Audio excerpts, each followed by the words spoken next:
The Indigenous side of things is interesting, and yeah, okay, we can't undo the past.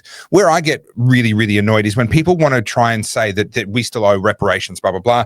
Am I walking up to 30-year-old Japanese people and saying, oh, you owe Australia reparations because of what you did in Papua New Guinea, or, et cetera? Like, no, at some point, the past is in the past. That person was born after any of that happened. I was born after any of that happened.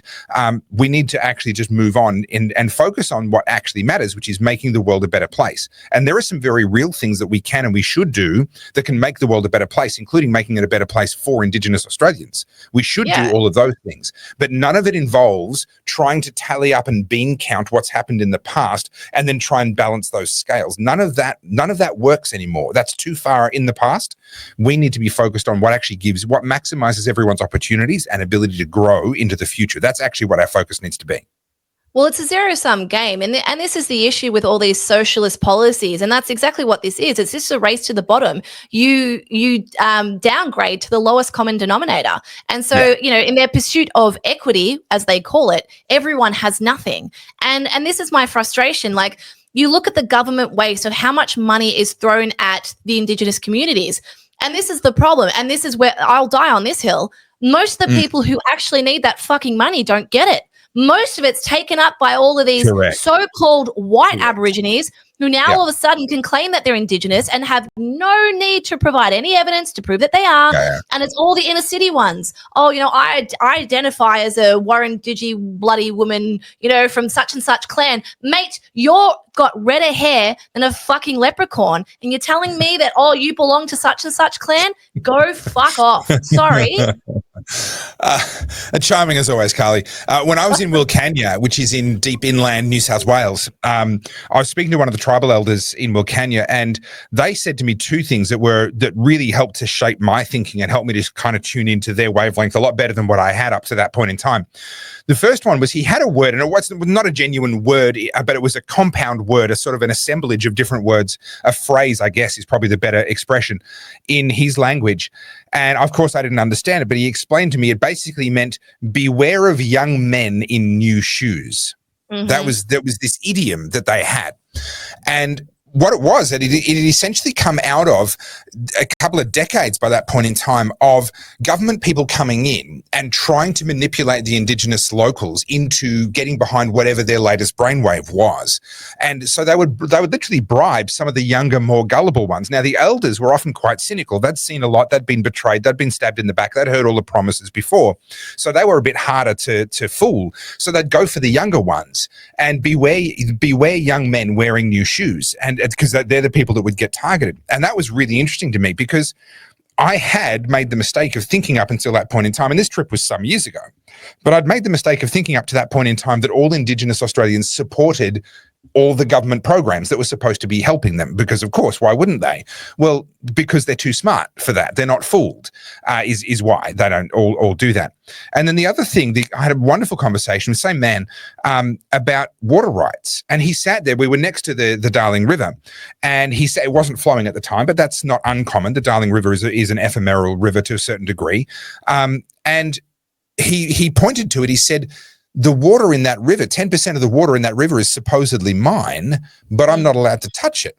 I said, what do you mean? He said, well, they say that it's cultural water, it's heritage water, it's Indigenous water, it's awarded to us under this and that, but I'm not allowed to pull it out and irrigate any crops. I can drink from the river and I can fish in that water, but I'm not allowed to do anything with the water. And the same was true. I then had other conversations with other elders, and I sort of picked at this thread a little bit. The same's true of all the land they were awarded under Mabo or various other, they've been awarded in various court decisions now in different state or federal level courts. They have ownership of this land, but they can't do a damn thing with it. And essentially what it's done is they've been put into a free-range zoo, and it's really dehumanizing of them. We've basically plopped them on that land and said, here, you're on the dirt now. You're not allowed to do anything with it. You can't build tourism. You can't build agriculture. You can't do industry. There are some areas where there are frameworks where if they get the other surrounding tribes to agree, then maybe they'll be allowed to do something, but that never works out.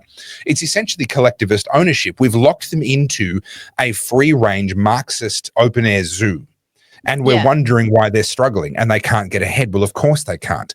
We need to bring about private ownership for them of their actual land and of their whatever it is that they've been awarded, whatever the courts have said, hey, we owe you this. Okay, fine. Let's not argue about it, but let's actually let them own it to the point that they can do something with it so that they can earn their own damn money and stop mooching off my taxes.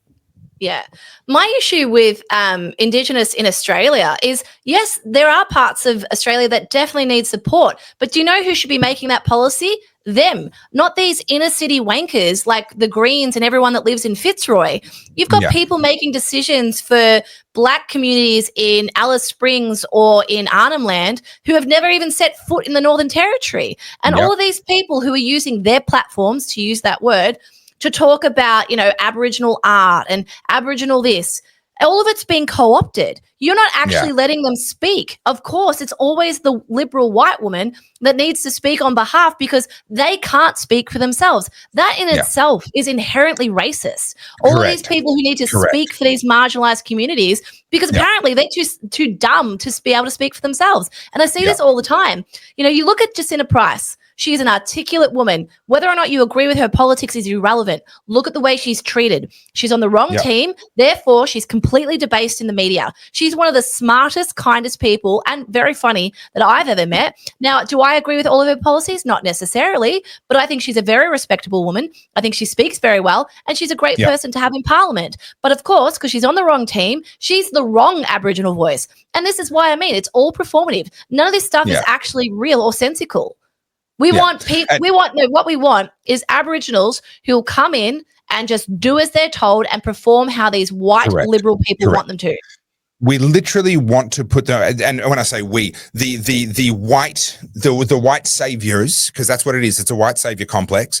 They want to put these people in a zoo, into an exhibit that they can point to and say, hey, I did that. I helped these people. Can't you see how helped they are sitting out there on the piece of dirt they're not allowed to do anything with? It is a massive ego trip. It is a savior complex, and it's disgusting racism. There's no other word for it. I saw something today. Sorry, I saw something today. It was in the Herald Sun.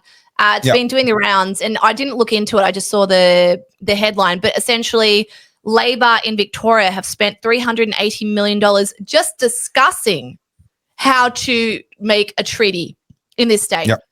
$380 million. And so this is what I mean.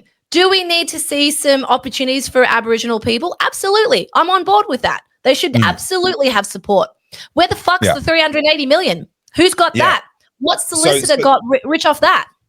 So shameless self-promotion. I talk about the perverse incentives in here in my book, Good People Break Bad Laws, the perverse incentives of politics. But one of the issues with politics is that they are surrounded by people who have the perverse incentive of encouraging politicians to do more. Spend more, do more inquiries, look into this, test that, check this out, do focus groups, do study groups, because that's how they make their living. Well, here you are again. Thank you so much for watching the Oddcast. You've just seen a clip from the wonderful Carly and myself. Am I wonderful? No, but Carly is. And between us, we make a good team. So head on over to the Oddcast HQ on YouTube and watch our full episodes over there. See you there.